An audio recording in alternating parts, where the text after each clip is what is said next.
Hello, my name is Kitty. I am a graphic designer, illustrator, writer, poet, artist, etc.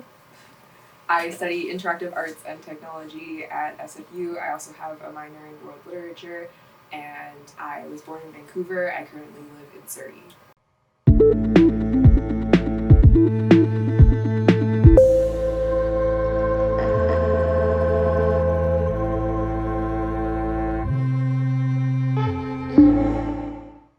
When I first started university, I knew that I had always wanted to do creative stuff, but I was more so leaving it to different break periods. Like, say, if I wanted to start trying out music production or learning digital illustration, I would leave that to, I would wait until winter break to do that or summer break to do that because I felt like during the semester I would be way too busy. And then the pandemic, as much of a struggle as it was also a blessing in that it gave me time to just pause and slow down, work on and improve the skills that I had been interested in for a long time but had never given the time to. Right now I'm designing a literary magazine. It's called The Lyre, and it's this literary magazine that was created by world literature students.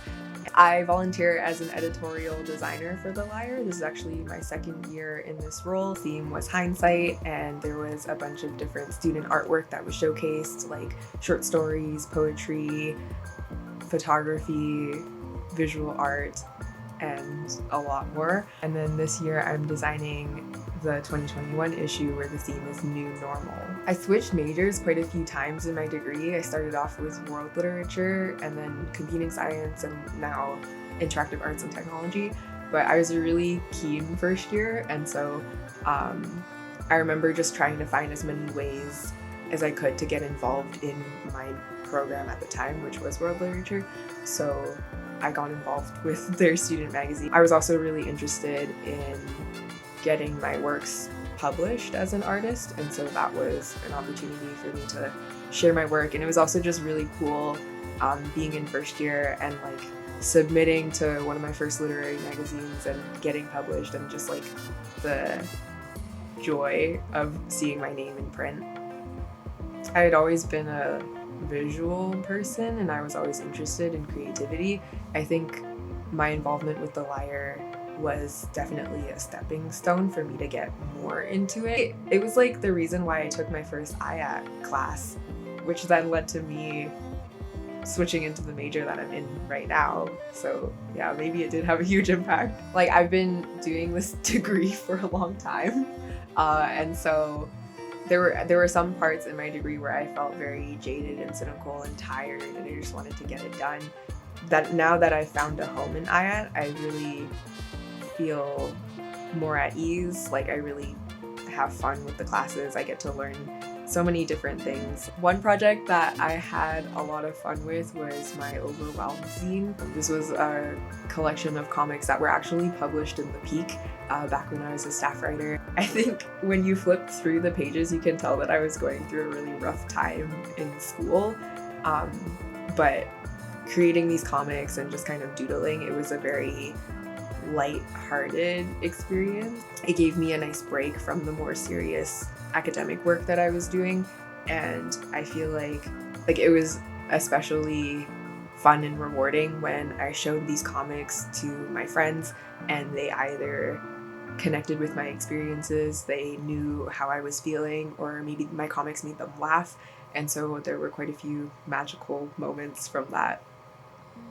I would describe my art style as kind of kooky, bizarre, quirky.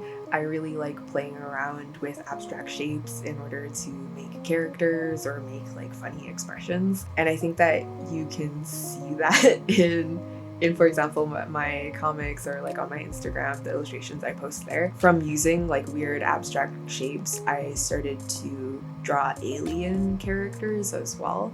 And I didn't make this connection until quite later on, but for example, I'm really interested in issues surrounding cultural identity, queerness, mental health, and I was making the parallel with the alien drawings is that sometimes, for example, like as a Chinese Canadian or as a queer person, I feel alien in the spaces that I'm in. Like I don't feel a sense of belonging. And so with my alien drawings, I've drawn them as very joyous and adoring characters. Like they're in love and they're enamored. And so that's a way for me to flip that feeling of being alien and instead turn it into one of just vibrance and jubilance. Like in design, critique is a really huge thing. To have your work be out there and to have other designers with expertise kind of dissect it, analyze it, question the choices. That whole critique process is a way of improving the work for the better, even though maybe at the time you might feel really vulnerable and raw. I think that as long as designers are able to separate themselves from their work and not take their critiques personally or to only see them as a means of growth, that is what is beneficial. Initially, most of the work that I did in school was not creative. It was limiting in that I just didn't have the time or the brain energy at the end of the day after completing my readings or writing my papers to then go and do the creative stuff. So in that way it was hindering, but I think in the long term, I'm learning and growing so much in my time here as a student that, again, I think it will enrich me as an artist later on.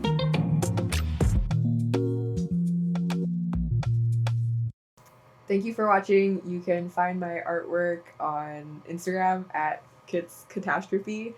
Support the Peak. Go pick up a copy. There are stands on all 3 campuses.